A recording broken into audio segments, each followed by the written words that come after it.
Hello everyone, this is Jinju at kimchimari.com. Today I'm going to show you how to make bulgogi at home. So here, as you can see, I bought a skirt steak. In case you don't have a Korean grocery nearby where you can buy pre-cut bulgogi meat, you can buy ribeye roast or chuck roast or skirt steak like here. Freeze it for about 2 to 3 hours. If the piece of meat is bigger, thicker, then you may need to freeze it a little longer. But anyway, I'm showing you here how you can slice it thin against the grain at home if you freeze it for a little bit.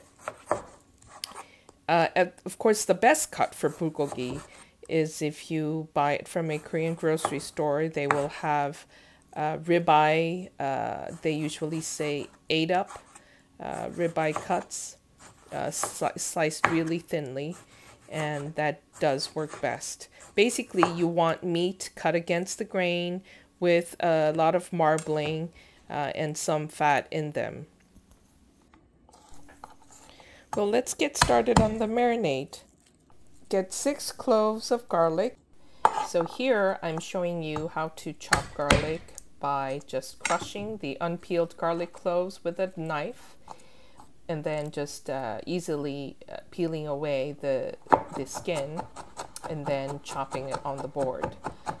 If you're doing more than the 6 cloves that I'm using here for a pound of meat, you can easily use a chopper or a blender. You can also chop a whole bunch of garlic in advance and freeze it and use it for later. There are tips for that on my blog at kimchimari.com. Next, we want to cut some green onions.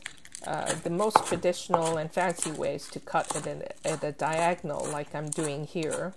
But if you're making a lot and you don't want to be cutting all the green onions, you can also blend it, or you can just simply chop it the usual vertical way like you see in this bowl to the left.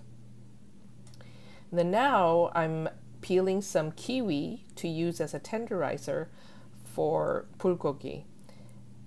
So kiwi is of course not a traditional ingredient. Kiwi doesn't grow in Korea, but it is a very powerful tenderizer, and I'm using it here because it's more easily accessible than the Asian pear, which is the most traditional and authentic ingredient. And they both work just as well, and flavor-wise, there's no difference. Okay, so to the bowl of chopped garlic and green onions, we're going to add some soy sauce, some mirin or rice wine, some brown sugar. You can also use regular white sugar, or I often use organic sugar. Brown sugar will add some additional caramelization. Now I'm going to add some sesame oil. One trick to add, and then right now I'm adding honey, and one trick to have the honey come away from the spoon easily is to use the spoon to add sesame oil and then add honey. And I just added some sesame seeds, some black pepper. You can use fresh ground black pepper if you can. And then I'm adding some chopped kiwi there. So we're going to mix it well until all the sugar's nicely dissolved. And then to the meat that I just sliced, we're going to add all the marinade. And using your hands, we want to massage all the meat with the marinade and make sure the marinade it coats all the meat evenly. So the marinade, you can just marinate for 30 minutes and that is fine. If you want, you can marinate it overnight in your fridge and that will have even more deeper flavor. Here I'm showing you what the usual ribeye bulgogi cuts that you can buy from the Korean market. So indeed, this is the best kind of meat to use. Notice there's a little bit of marbling and the little fat that's in there, that really makes bulgogi taste the best. So the meat that I use, that skirt steak, doesn't have as much fat. So it'll probably, I mean, I know it's not going to taste as good as this cut of meat. Okay, so we're going to let it marinate. And then I'm going to show you how to cook them on the stove in a pan. I'm going to show you two different ways of cooking bulgogi in a pan. First, I'm going to use a stainless steel pan. Now, because this is not a non-stick pan, it is best to coat it with some sesame oil and let it heat up for a bit. And when it gets nice and hot, then you want to add the meat and cook it. The pieces that you see here are the slices that I cut from the flank steak. So it's a little thicker, so you can sort of cook individual pieces.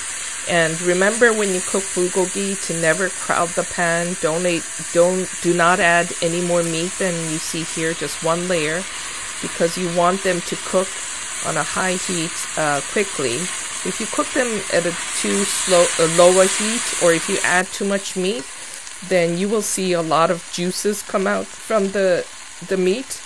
And I personally don't think that is the best way to eat it. Some people prefer it that way, but I like my meat nice and dry with all the flavors still inside the meat.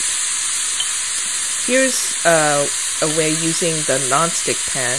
So because it's non-stick, we don't need to add any oil. And I am now cooking the bulgogi made with the store-bought meat. So it's much thinner. And because of that, it's basically impossible to spread them out completely. So you just want to kind of shake them around with chopsticks or tongs so that they do kind of spread out as much as possible. And you want to cook the side for a little bit and then turn things over. And again, you can see that it's not crowded, and you see some nice brown caramelization there. It's starting to smell wonderful, and you can see that it just takes a few minutes to cook them. Now, of course, the most traditional way to cook bulgogi is on an open fire using a fine steel mesh. Which you can buy from a Korean store. If you don't have that, you can also use tin foil with holes poked into them, because otherwise they'll easily fall through. You can also broil them in the oven, or using a traditional bulgogi pan, which is a domed steel pan. And you can read more about it in my post. Uncooked or cooked bulgogi freezes great and reheats really well, so do that. Make a whole big batch and store it for later. Well, I hope you enjoyed it, and please don't forget to subscribe. Bye!